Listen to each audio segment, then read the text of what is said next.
Suatu hari, Pak Pandir berjumpa dengan dokter karena batuknya yang teruk.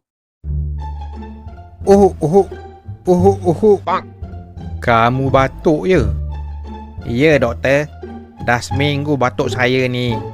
Macam-macam ubat dah saya minum, macam-macam minyak dah saya sapu, tapi semua tak menjadi. Minyak apa kamu sapu? Macam-macam minyak doktor.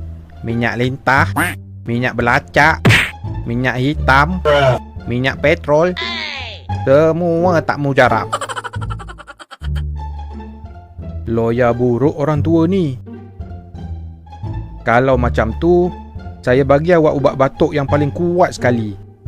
Macam mana nak minum ubat batuk ni doktor? Sehari, awak boleh minum 3 sudu je. 3 sudu? Tak boleh doktor. Kenapa pula tak boleh? Dekat rumah saya ada 2 sudu je.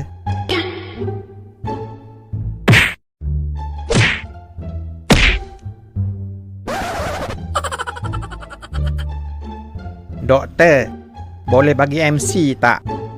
Awak kerja apa? Saya penganggur.